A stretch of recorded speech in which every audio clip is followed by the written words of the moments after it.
नमस्कार मंडळी, दीप्स होम किचनमध्ये तुम्हाला सगळ्यांचं मनापासून स्वागत।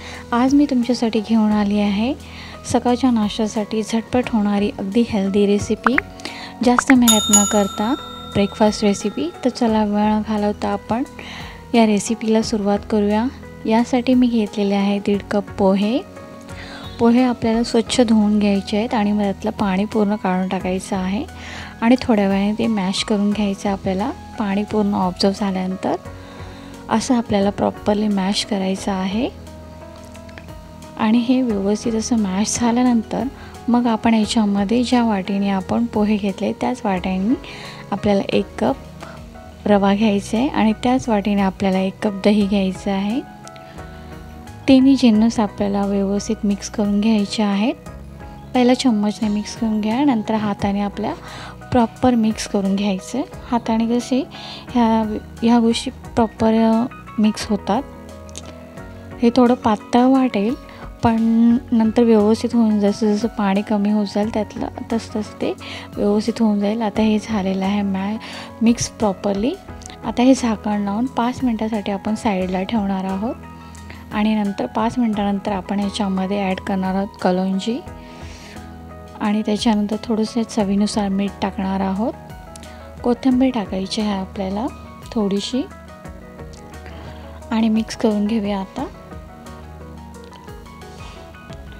हे व्यवस्थित मिक्स झाल्यानंतर मग आपण ह्याचे छोटे छोटे गोळे करून घेऊया। जर तुमच्याकडे इडलीचा भांडा असेल तर त्याच्यामध्ये पण तुम्ही हे वाफेवरती ठेवू शकता स्टीम करायला। हे आता छोटे छोटे गोळे झाल्यानंतर आपण स्टीम करायला ठेवणार आहोत। हे असे गोळे करायचे। इडलीच्या भांड्यामध्ये पण तुम्ही ठेवू शकता। माझ्याकडे चाळण होती, इडलीचं भांडं पण आहे, चाळणमध्ये एकत्रच सगळे होऊन जातात। जसं त्या इडलीच्या भांड्याची किटकिट नको, एका चाळणीमध्ये थोडेसे होते म्हणून माझे ह्याच्यामध्ये होऊन गेले। तर मी चाळणीला पहिला ऑइल स्प्रेड केलेला आहे थोडासा आणि मग त्याच्यामध्ये हे सगळे गोळे जे केलेले आहेत ते आपण ठेवणार आहोत।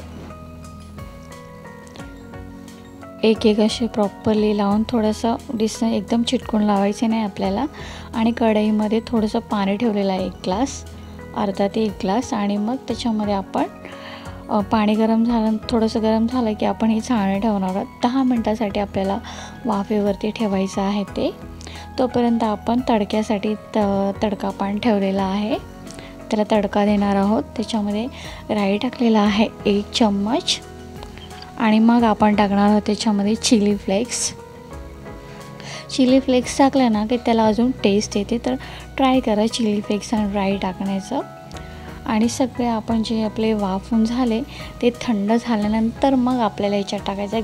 गरम टाकायचं नाही आहे, पहिला थंड होऊन द्यायचं। 10 मिनिटानंतर काढल्यानंतर ते थंड होऊन द्यायचं आणि मग हे फ्राय करायचं हलकंसं, जास्त चिटकून द्यायचं नाही। कमी मंद आचेवरतीच आपल्याला फ्राय करायचं आहे, फास्ट गॅस बिलकुल करायचं नाही, नाहीतर ते चिटकेल आणि ते व्यवस्थित होणार नाही। आता हे आपलं झालेलं आहे। आता आपण सर्व करूया। हे आपण आपल्या ग्रीन चटणी बरोबर पण खाऊ शकतो, खोबऱ्याच्या चटणी बरोबर पण खाऊ शकतो आणि टोमॅटो सॉस बरोबर पण खाऊ शकतो। मी याच्यासाठी खोबऱ्याची चटणी केलेली आहे आणि सॉस बरोबर सर्व करणार आहे। खोबऱ्याची चटणी बरोबर तर खूप अप्रतिम लागतं, हे खूप टेस्टी लागतं आणि टोमॅटो सॉस बरोबर हे तुम्ही मुलांना टिफिनसाठी पण देऊ शकता। खूप हेल्दी रेसिपी आहे, जास्त ऑइलची जास्त झंझट नाही आहे, एकदम हेल्दी रेसिपी, सगळं हेल्दी सामान यूज केलं आपण ह्याच्यात। तर आत्तापर्यंत जर का माझा मंडळी व्हिडिओ तुम्हाला आवडला असेल तर 1 लाईक नक्की करा, चॅनलला सबस्क्राईब करा नवीन असाल तर आणि शेअर करा। आणि आतापर्यंत व्हिडिओ पूर्ण पाहण्यासाठी थँक्यू मंडळी, बाय बाय, टेक केअर।